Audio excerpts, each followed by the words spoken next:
Testing, testing. All right, Zoom, we're switching platforms. Bye, guys.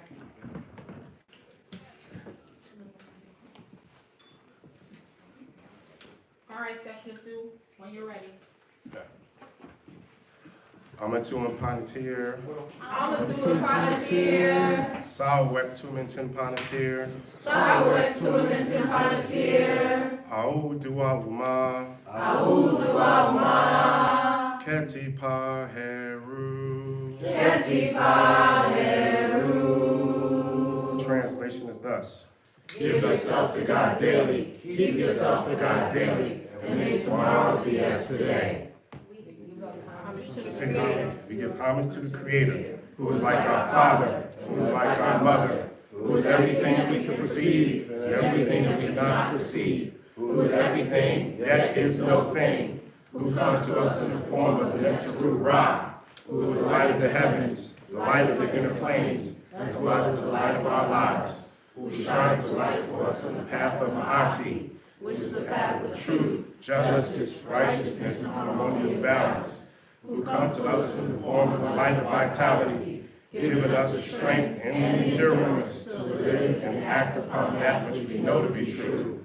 Homage to you, the one who shines in and through us as a beacon of light, for those who align to the facts of their place, their position, and their responsibility in the divine scheme of things. May we be Ma'akaru, true of thought, word, and deed, so our highest reality, and all the moments of crisis and dark nights of the soul, when it appears that everyone and everything else is letting us down. So it is, and so shall it be. Ma'akaru, Ma'akaru, Ma'akaru, Ma'akaru. MC. A little bit, so it's not so tight on him. Again, Akima'at. Beckon the fair. So beckon the fair, it means good rising, or good rising to you. We can also say, say to each other, Hotep Erek. So Hotep Erek, when you speak it to a male, or Hertep Herech, or Herecha, when you speak it to a female. And it means, peace be upon you. So we did this last time. Remember that the greeting, peace be upon you, is not a Abrahamic greeting. It is an African greeting, a Kemetic greeting that we find inside of the text. So remember, it's not guesswork, we have the evidence.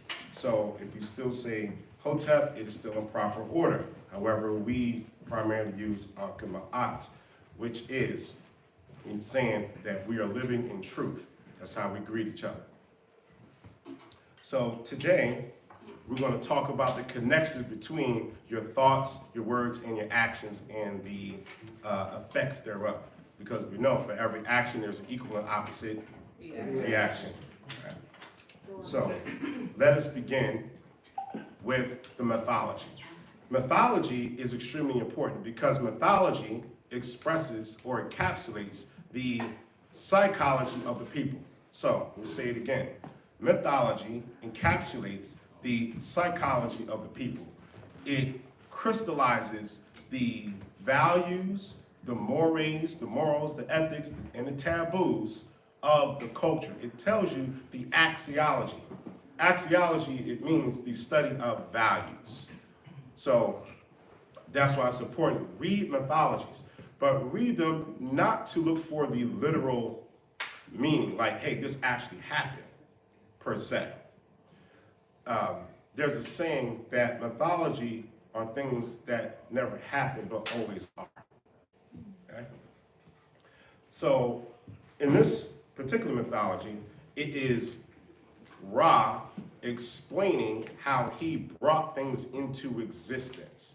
I like these types of texts because if you were like me, you grew up in Abrahamic tradition. I was a Christian coming up, my family was Baptist. So, you know, you start off when you read in the biblical narrative that what? In the beginning, God created the heavens and the earth. Okay, that's verse 1. And then verse 2, then the Spirit of the Lord moved upon the waters, etc. Right? So when you read texts like the knowing the transformations of Ra and overthrowing Apep, And we'll read the section about how how his evolutions come about, or creations, or becomingness. It is actually before the idea of, well, God said, let there be light. Well, what happened before that? So here it says this, Nebuchadnezzar. So Nebuchadnezzar, or Neb, or Nebu, or Naba, it means, they translate it as Lord. Okay? I personally don't like translating as Lord because it gives you that Christian England connotation, okay? Where here it's more of someone who is a supervisor, a presider over other things. All right, a Naba is one, man or woman, who's been given authority to preside, manage, and supervise that which was assigned. So that is the connotation behind a Naba. Okay. So Naba, air chair, spoke, and he said this. And he's now, Nebuchadnezzar is in the form of Ra. I am he who came into being. Stop. So the word being is the word keper. So keper is a word that is depicted as a beetle. So if you imagine a beetle, and the dung beetle or the scarabus beetle, its nature is to take its eggs, okay, and place it inside of a dung and roll the ball. Okay? So the rolling is likened to the motion of the sun. So we all know the ecliptic, the pathway of the sun. It's like a ball rolling. So keper, in this instance, as a verb, means to become, to be, to transform, to evolve, to unfold. The unfolding or the rolling are the definitions here. But if you take the word evolution, the word evolution comes from evolvere, the Latin word, which means unfolding. So their idea in the Latin of unfolding, we had the same concept earlier in Kepler, unfolding, rolling. So when things come into existence, be it your plans, be it creation, be it what's called mitosis, the cellular cycle, things are unfolding and developing. So Kepler is about development. Creation is development. It doesn't happen in a pop like that. Okay? And when you read a text and it says, oh, this deity spoke and things came into existence, that is a metaphor. Okay? We know that in reality, there's nothing that just does like that. That's not reality. Okay? That's a metaphor. Everything that you observe is evolving, development. Okay. So I'm he who came into being, or Kepler, in the form of the God Kepler. So in this text, the thing I like about it is it's like a rhyme. Because every time you hear the word being or transform, etc., it's the word Kepler. So I want to read it through. I am he who came into being in the form of the God Kepler. I am the creator of that which came into being. That is to say, I am the creator of everything which came into being. Now, the things which I created and which came forth out of my mouth, after which I had came into being, myself were exceedingly many. The sky, which had came into being, the earth did not exist, and the children of the earth and the creeping things had not been made at that time. I myself raised them up from out of the new way, from a state of helplessness or a state of inertness, I should say. I found no place wherein I could stand. I worked a charm or magic, or you might think of it as a special chemical reaction if we're talking about astrophysics or geology, etc.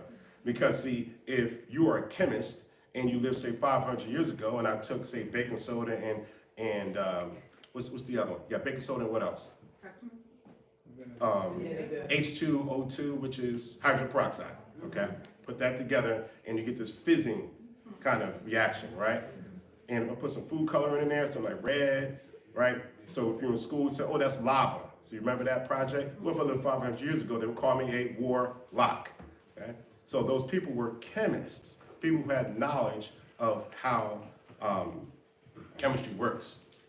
So in the Yoruba tradition, they'll say that a certain Orisha knows the power of leaves.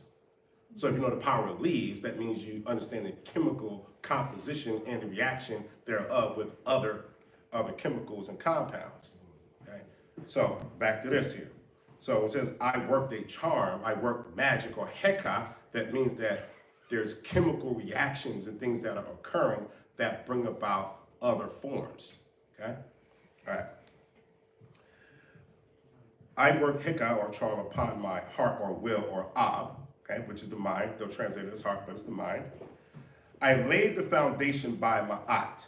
So when it says I laid the foundation of ma'at, what is ma'at, y'all? Truth, justice, reciprocity, etc. So when he says that I laid the foundation, again, we have paronymy or wordplay, if you will. So this here, this is one of the glyphs for Ma'at. It's not the only one, it's one of them. It is a platform for which a deity stands upon. And remember, your deities, or gods, or however way you want to say it, some people don't like the word God. Deities is the same. It's the same thing. You know, God is Germanic, deity is Latin. Pick your European language, right? So here is where the deity or the nature, okay, where the nature stands upon. It is the platform. And this sign is an image of an actual object. So if the deity or the shrine is here, that means you have to walk up the steps in order to reach the sacred space. So when you raise your consciousness, you have to go up the steps of your consciousness or higher order thinking to reach what they may call, say, divine consciousness, if you will, okay? Or that state, what we'll call higher order thinking and mental functions. Higher order thinking and mental functions, which also inform your behavior, okay? It informs your behavior. So there's a connection between thoughts and things. So your thoughts, if you're in higher order thinking, moving up the platform to the state of the nature or where the shrine is, and you operate there, now you are connecting higher order thoughts to higher order things and results, okay? And I made everything that which had form. So everything in the universe that has a structure, that has a form, it had a preconceived formation, okay? Or within the new way, okay? And the image of new is water. So water is what? Unformed matter, if you will, okay? But it's an analogy because water takes on the form of its container, right? So even in your own development, you know, as a fetus, etc., you begin essentially as unformed matter, if you will, until certain, say, signals go in and say, okay, now I need this to be a male. So now it takes on that form. Or that signal doesn't go there and says, okay, we're going to become a female, okay? So these things are telling us that you were in a state of unformity. And I had not spit out from myself tefnut. So shu, or shue, is a word for air. It is also a word for heat. It is also a word for light. So there's that wordplay there because the deity Shu is the deification of these elements that have to do with creation. Tefnut, the word tefnut actually means to spit, okay? It is also a word for moisture. Therefore, we divinize moisture because it is imperative to have for creation and life. So if you even take Shu in the form of light or even air, and you take tefnut, which is moisture, if you put that into a glass, and all you got to do is allow Ra to penetrate, and you have what? Life. Because if I take water in the glass and all I need is light, remember that water in this case would be nun, as well as tefnut, because once that water starts to evaporate, etc., get into the air, that's tefnut. And then you have the air, which is Shu itself, but Shu is also the light as well as Ra. And you have light, and you have life, or Anku, that develops. It's capital. So in the future, we'll probably do a rhyme. I'll make like a rhyme out of this. Because again, every time you see the word being or created, etc., or becomingness, the word keper is there. And it really has a rhythm. So, African people, we have rhythm when we sing what we might call our songs, or hesi, or riki, etc. Well, the thing I'd like to bring to you is that the creator here is having a connection between thought and the result, or thought and things. That which comes from how you're thinking about something, which would affect the outcome. There's a book called As Man Thinketh by James Allen. All right? And he talks real heavily about the connection between the mind and your circumstance. So I was reading a little bit this morning, and just reflecting on even my own life. Like, wow, every man, your thoughts are connected to your outcome, and you can never escape that. So now let's continue here. I laid the foundations of things, so thought and things, in my own heart. So heart is ab, so our abu. So mind or heart. It translates heart, but this is your mind. And there came into being multitude of created things, which came into being from the created things which were born from the created things which arose from that they brought forth. So imagine Kepler is all up in there. So that's that rhyme. So it's the thoughts, and then you have results, and then after that you have other results that come forth from there. So Kepler is a verb meaning to make, to form, to produce, to become. So you want to be a producer, you want to be a Kepler. And it also means to roll, like I said earlier. So Keperu, the things which came into being through the rollings of the ball of the nature, Kepler, the roller, the sun. So now I want to bring your attention to another text that originally is found in the coffin text. So the coffin text, we will call that the book of Ma'akaru. We call it the book of Ma'akaru. And you can find it in Lucia as well. So 4 great deeds of Ra. I created the 4 winds. Now mind you, this is Ra also explaining the creation. Another aspect. So I created the 4 winds so that every person might breathe in his own time and place.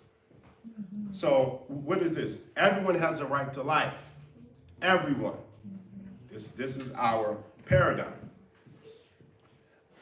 2, I created the great flood so that the humble might benefit from it like the great. In other words, that this resource which gives life, every human being, every living being has a right to that resource. Right? There's nothing in here that says, oh, only Egyptians, only you get it, and everyone else, no, you can't have that. Or, oh no, you Egyptians, you can take this land from people in, no, there's nothing like that there. It says that all people. 3rd one, I made every person like his or her fellow, and I did not command them to do evil. It was their own hearts or minds that caused them to disobey that which I said.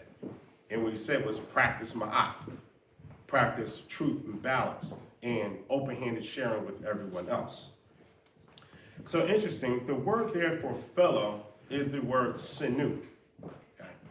So what's the word for brother? Sin, right? Or sinu. What's the word for sister? So the common word is son, which when it comes to humans, it means sibling. Now, does anybody remember how to count here in Kemetic? So, wa, sinu, shemet, fadu, do. Oh, stop. The word for 2 is sinu. So there's a relationship between the word 2 and the word for sibling, okay? Because there's a relationship there. So when it says here, I made every person like his or her fellow, meaning you are as a twin to all other people. Because the word for twin, it would be 2. In fact, I think the word twin means two, right? Twotwin, TW, all right? So you are as a twin to all other people, meaning that your thoughts are connected to the things and the relationship and the outcomes with other people, just as your twin. And understand the duality in the universe because like in anatomy physiology, we have what's called sectioning. So if you split the body into section it off, you'll notice that with the exception of, let's say, like your liver and your gallbladder and everything else on the outside is what? Equal, okay? So down the middle, you have this side and that side. So this, you have mirror imaging, okay? The two-ism, the twin-ism. So when you think bad about another person, that's reflective on you as well. And when you do things to another person or with another person, it also affects you. So there's a symbiotic relationship between how you treat people, how you think about people, and yourself. I did not command them to do evil. So here, the Creator is saying that people have choice. This is about free will. So the Creator has endowed you with free will to do this or do that. And in fact, when you go to the tomb of Pahari in the 18th dynasty, he said, I knew the God who dwelt in the people. This is 18th dynasty, so we're talking like 16th century BCE. Okay?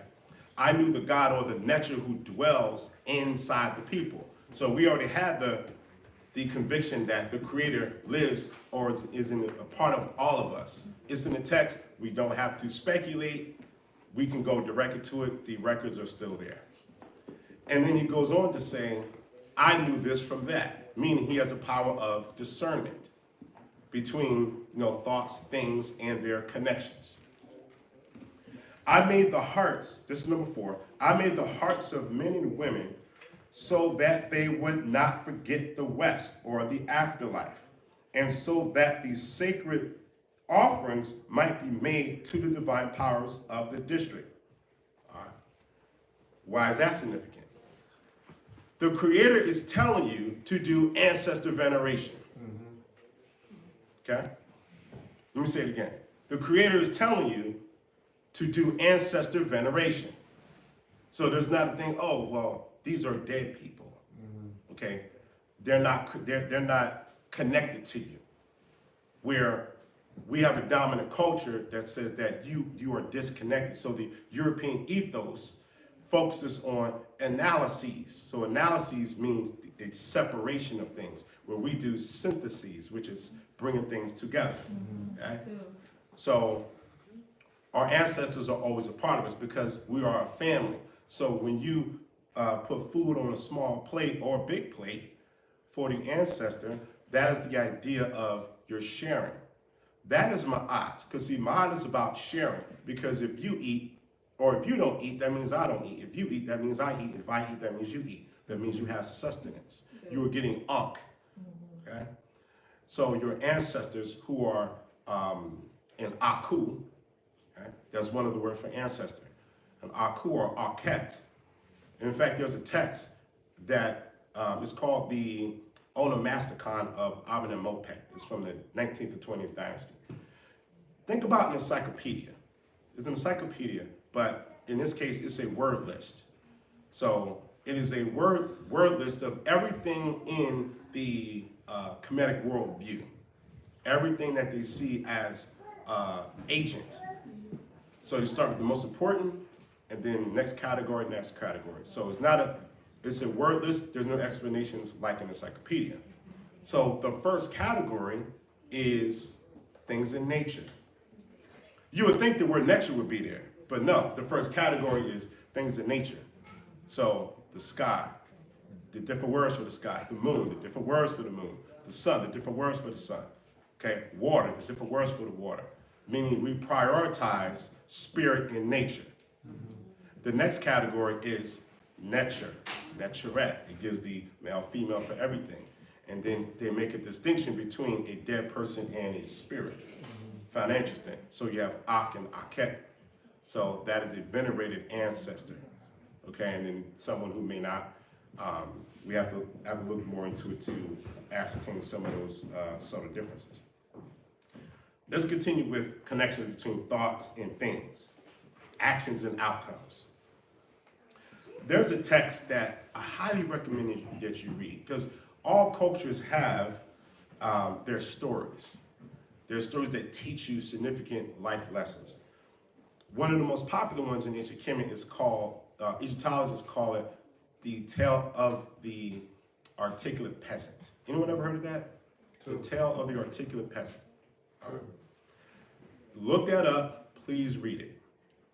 A lot of lessons in there. So essentially, it's about a man who is a farmer. So he's a farmer, and he's being swindled by someone who outranks him. So he writes these petitions to the king. He essentially writes numerous petitions to the king. But the first one that the king got, he was like, man, this is deep. Have him write some more. Okay? So you would think, oh, the king's playing a game with the guy because he's still suffering. But he wanted him to write more because the outcome, this would last for all eternity. Right? And then the king ended up being in his favor. So the tale is called Simeon Seketipen. That's how you say it in Egyptological terms, or Kemetic. So it translates as the tale of the farmer. And the great ancestor, Jacob Carruthers, Makaru, he calls it the tale of the articulate farmer. That's how he calls it. I think that's pretty in order. So one of them, it's lines 239 to 240, says, there is no hasty mouth who is free of flight. Stop. In other words, he's saying that there's a connection between things and thoughts. Okay? So you're not free from the outcome. So if you're hasty mouth, right, you're not free, you're not free from it going all over the place. So you had that person who just can't keep their mouth shut, right? It's going to fly all over the place. And that outcome is going to occur. No lighthearted who is weighty of the belly's advice. Let's keep going. So Ptahhotep, so you've all heard of Ptahhotep at some point, right?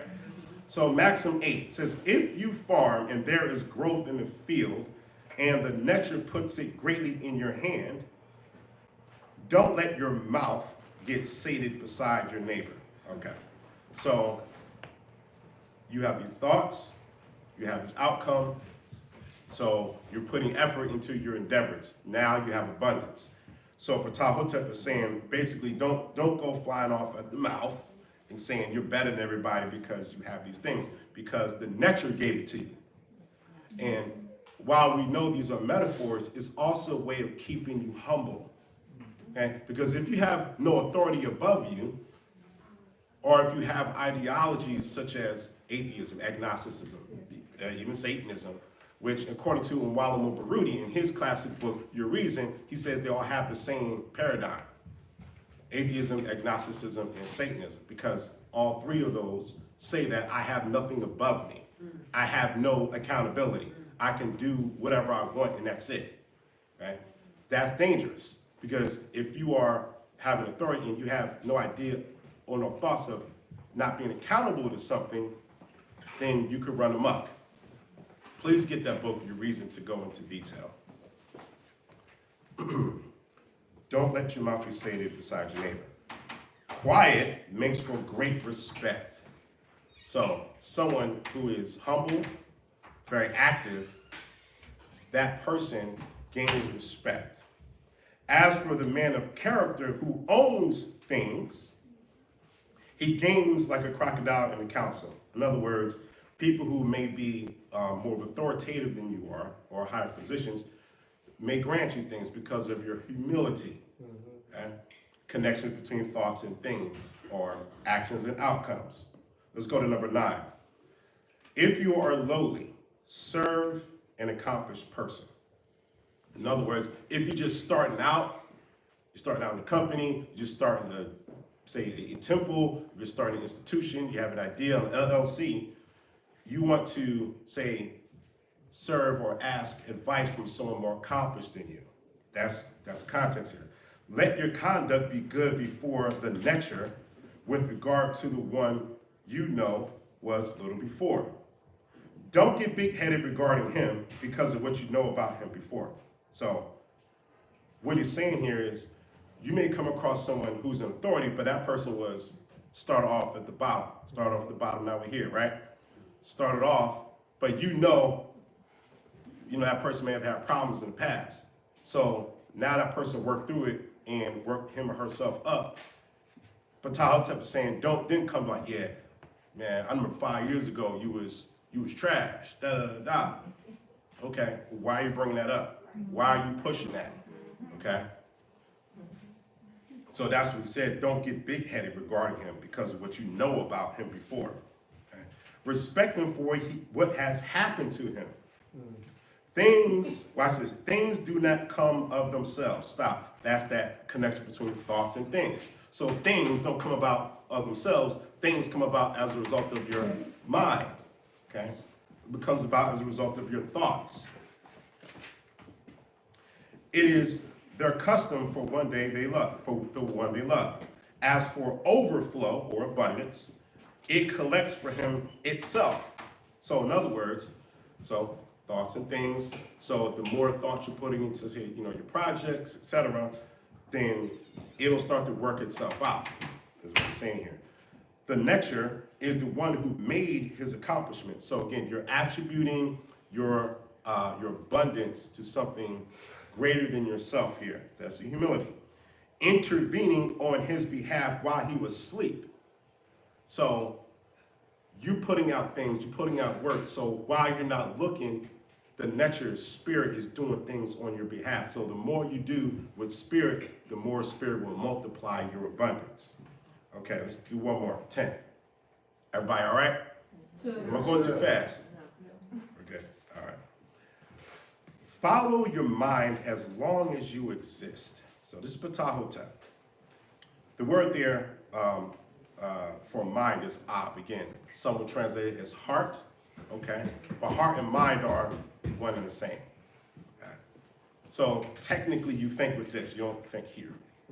Okay, but however what you think here will affect this. Okay? So if you stretch yourself out, your heart rate will go up, your blood pressure can go up, right? So that yet there's a connection. All right. As long as you exist, don't add to what is said. Don't lessen the time of following the mind or following your heart, or wasting its moment, or waste its moment. Wasting its moment is the Ka's abomination. So your Ka, that is a word, one of the words for your spirit, the spirit that resides in your body. But then one person said, your spirit is not in your body, but your body is in your spirit.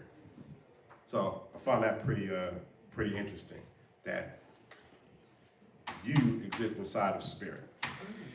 Don't divert the task of daily requirements in excess of founding your house. The things of one who follows the mind came about. Things will not be able to accumulate when he is sluggish. Okay, so I read that and I was thinking about just my own life, like, wow, okay, so if the mind is sluggish, then things can't really come about. Or actually things do come about. It'll be things that you don't want. So I'll use weeds as metaphor. I know that we have alfalfa and other plants that they'll say is weeds, but it's really good.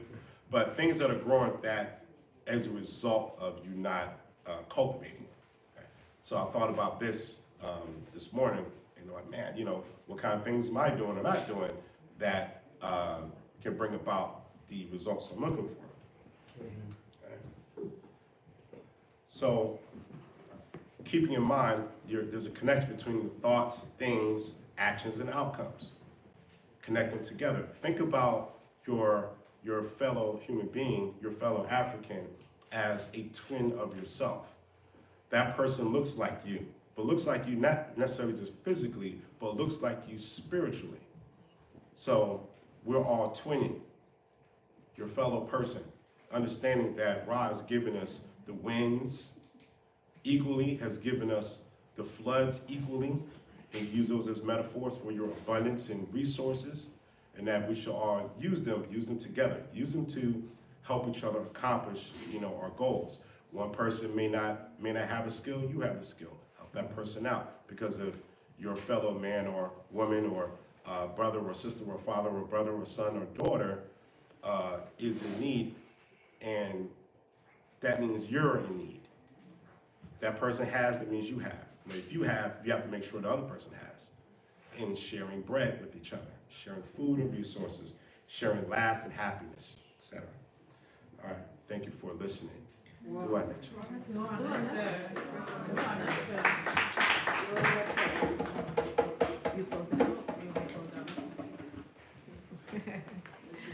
All right, do our session to Susan Jetty for those words for today. I hope those words impacted and brought inspiration to those of you here and online. Can everyone please join me? Can everyone please stand so we close out?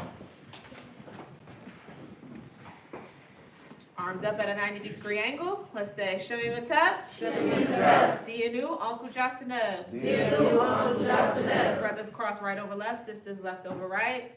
Open, give energy around the room. Bring it into the body, and on the count of 3, we stomp to ground out with our right foot. 1, 2, 3. And for those of you who are online, we thank you for your time and energy and your support, your reciprocity that you send to us in the form of your donations. Those can be sent by Cash App, $ Temple of Anu, or by PayPal or Zelle to templeofanu@gmail.com. We will see you again online in 2 weeks for our next regularly scheduled communion. Shemi Mateb, everyone.